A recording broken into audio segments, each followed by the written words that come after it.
You are now listening to one of the hottest podcasts out, the Hood Geniuses Podcast, with host Ms. 100, Lady T, and Miss Queen 215. What's good, y'all? This is Ms. 100, host of the Hood Geniuses Podcast, and with this episode, it's being recorded in ATL. Yes, ATL, y'all.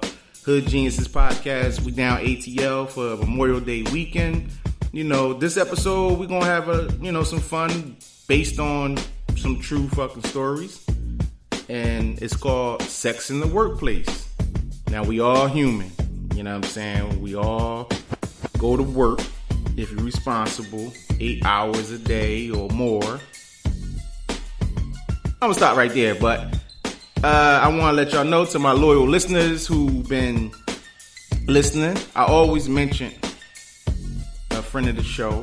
You know, he's actually a part of the whole movement now, Benghati. I've been throwing his name out there all along.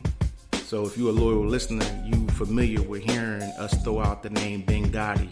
You know what I'm saying? He's from Philly, born and raised, and he's featured on this episode with me. He's guest co-hosting. Lady T couldn't make the trip. You know what I'm saying? I want to shout out Lady T. She's definitely, going to be on the next episode, and she just couldn't make it this episode. Just couldn't make this trip or whatever. But we got we got Benghati in the building. You know what I mean? We're going to talk about this. We all got stories and our opinions on this.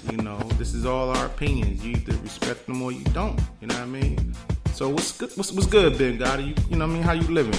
What's going on, people? This is Benghati, aka the Benghati Experience. I like to call myself. One of my slogans is "Live your life saying why." I live my life saying why not. I wish everybody would kind of adapt to that slogan. I'm feeling good. Life is good. I'm out here with Ms. 100. We doing this, creating this brand for Hood Genius, expanding, and getting a lot of love. Like I said, I'm feeling good. I'm down here in ATL. Actually, we're not in the actual city of ATL, but kind of on the outskirts, but close enough to ATL. So, I'm feeling good. Yeah, man. You know what I'm saying? So, with all that being said, man, today's topic is sex in the workplace, man. What's your opinion on that? You know what I'm saying? Is it right or is it wrong? I would say it's all about your perspective. I feel like it's kind of like everybody's human, so you can't say it's right or wrong. It's kind of like your feelings, and things gonna happen because we all human, right? So, in my opinion, I'm just gonna say it's right. That's where I'm going with it. You attracted, things happen. Things just gonna happen. You only live one time. So no. All right. So, what if for those who are in a committed relationship, married or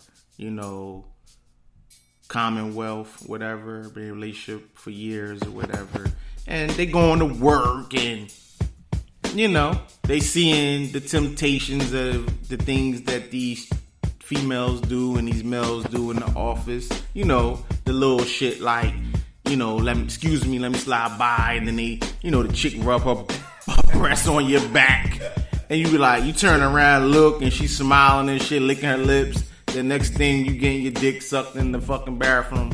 You know what I'm saying? That shit really goes down at work. You know what I'm saying? People be having whole relationships in the fucking job.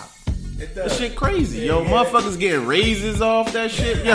You know what I'm saying? Like, is that shit fair, though? You know what I'm saying? They using their fucking penis and their vagina as some fucking work warfare shit. You know what I'm saying? Yeah, I feel you. It does. It's kind of like, I'm gonna take this back to it's kind of like cultural differences. It's like you sort of got like the white culture when they do those certain type of things. It's like it's accepted by the wife, and that the white dude will sleep with his secretary as long as he's coming home and paying for the private school and taking care of all the bills. And then on the black side, it's not accepted. It's kind of like it's just not accepted. It's borderline blasphemy. You know what I mean? If you're in a committed relationship, I don't think it's right to do that. But you do get tempted. I'm not gonna lie. You do get tempted. It's just human nature. But like what Ms. 100 was saying, stuff like that does happen where, you know, you get your dick sucked in the bathroom and people, you know, they got that temptation. There's temptation out there. The rule is don't put yourself in that situation, but we're all human, we all make mistakes. But I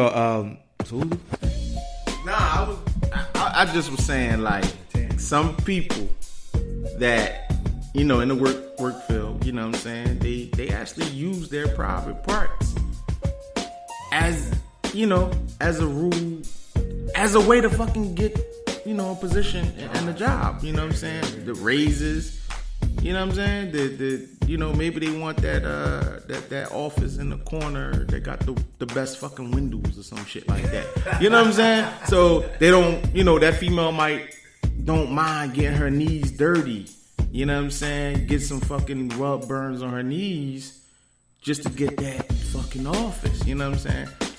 And, you know, you got some dudes that's out there that's turning around getting fucking ass. You know what I'm saying? You got that going on too. Like, it's definitely dudes having sex with other dudes to get in a position, you know, to get a raise or whatever. You know what I'm saying? Like, the shit is crazy. Like, people really using sex to get a, you know, I mean, listen, hold up though. This shit been going on for years. We all know that. You know what I'm saying? But I just felt as though it needs to be talked about. Sometimes people throw these kind of topics under the rug and they don't really like to talk about it. You know the shit going on. You know what I'm saying? You know your supervisor fucking your best friend and she been married 15 years and got kids and shit. You know what I'm saying? Like, don't nobody say nothing. You know what I'm saying? So we just having an open conversation about this right now. You know what I'm saying? So I know you seen stuff. Oh yeah, I've seen stuff. I've been in, you know, corporate America. I've worked in corporate America since about 2006, and it's now 2017. And I've seen a lot of different types of sexual things going on among all types of cultures, and I feel like I'm gonna go old school, like how kind of like my mom taught me. Nothing comes good from you open up that Pandora's box. Nothing comes good. You might think you getting that raise for the minute, or you getting your little pay grade scale going up, but at the end of the day, you gonna ruin your marriage because now you hooked on that penis in that bathroom. Next thing you know, you going out to dinner, he giving you gifts, and it gets out of control. So I was always taught to sacrifice and just grind it out, and don't take that short route, because it's gonna end up the bad way. That's how I feel. But it's, you know, on the temptation side, it's like I'm gonna speak from a man's perspective. It's like, you wanna. It's like, oh yeah, you see shorty, like, keep it real. Damn, she coming with them. I work in an environment with little pencil skirts and she got her butt out, and it's, you know, like the heels is, you like, dang, your mind be wandering because you a man. You be like, dang. She come up by your desk smelling all good with the perfume and giggling all the time and say little smart stuff, sexual smart stuff, and you like looking like, your mind start wandering. So for a man, sometimes a man perspective, you be like, I'm gonna give it a try. Yeah. Ain't nobody gonna know. But let's keep it 100 though. Let's keep it 100. You know, a lot of these females, some, it's not saying they looking to get smashed, but they do things that lure attention. Oh, you don't think my hair look cute today? True, yeah. You know what I'm saying? Yeah. Chicks, I heard, man, I've been at jobs where chicks say stuff like, oh, you don't think my butt look cute in these pants? You really asking me a question like that? Or talking about my panties. My panties is this size or this type of cut. Like, you know, men, we visualize. True. We visualize and we tactile. We tactile creatures. Women are emotional. You know what I'm saying? They're emotional based. Whereas though, you know what I'm saying, if a female touches a certain kind of way, in our head we thinking like, oh, my dick hard, I'm smashing. You know what I'm saying? Real talk. Right, you know what I mean? Right. And sometimes these chicks, they be wanting these compliments, and sometimes them compliments that you give them lead to other stuff. I'm not saying all women are like that, but it's a high percentage of them that are like that in the workplace. And on some real shit, some may think I'm an asshole for this, but I don't give no woman at the job a compliment. Because sometimes with some of these women, in their mind, they think like, okay, he gave me a compliment, when it really was just a natural reaction that their hair look nice or they smell good for the day. You know what I'm saying? But you say that shit to these chicks out here, they assuming that you on their top. And that's not even the case. You really just being on some old like, damn, such and such really look nice today. She really smell good today. You know what I'm saying? Because it's just something different about her today. She might, you know what I mean? She might be happy today. You know, a lot of people don't be coming to work happy. Right. And that's important. And I mean, now on another side of that, there has been times where, you know, if there's been a female at work where I do compliment them, and I do really think the woman is very nice and would like to date her and so on and so forth. But it's the man in me that sees that and wants to go after her. You know, it's not like the woman just coming up to me and be like, how my butt look, how it look, you know, you like these heels make my butt look, you know, when I'm walking, you know, and every time I walk and she walks in front of me, she turn back and smile, and I'm like, what are you smiling at? Because she thinks I'm eyeing her up and down. So you do have instances like that, but like what you're saying, Miz, is like, yeah, when to be a man, it's difficult sometimes in the workplace when you're working in closed quarters with a lot of beautiful women and they got, you know, certain figures and got the high heels and man, you starting to sound like a predator. You know what I'm saying? You starting to sound like a predator. I don't know. You starting to sound like a perv. It's like, no. But I know what you're saying, though. You know what I'm saying? And it's just all on that male to actually act on those actions and shit like that. Yeah. You know what I'm saying? Because, you know, some women, they actually throw shit out there. They talk about sex on purpose. You know what I'm saying? Like, I've been around women where they actually talk about their personal sex life. And on the workforce. I mean, on the workplace. You know what I'm saying? Talk about their personal sex life. And like, it goes back to what I said. Men are visual creatures. You talking about how you like to get smashed from the back, and you know, you talk about you like your pussy ate and all this kind of stuff.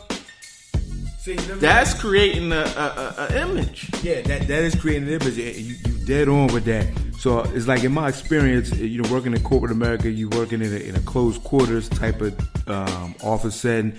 It's like, let me see, in my early career, mid-20s or whatever, if a woman were to come up to me with all that, he don't know, you know, my boyfriend, he didn't know how to do this to me, and I was trying to teach him. In my mid-20s, I'm like, oh yeah? Well, I can show you the better way. Like, I'm just being honest. Like, I would, at that time frame, would have been like, you know, well, I'm going to show you.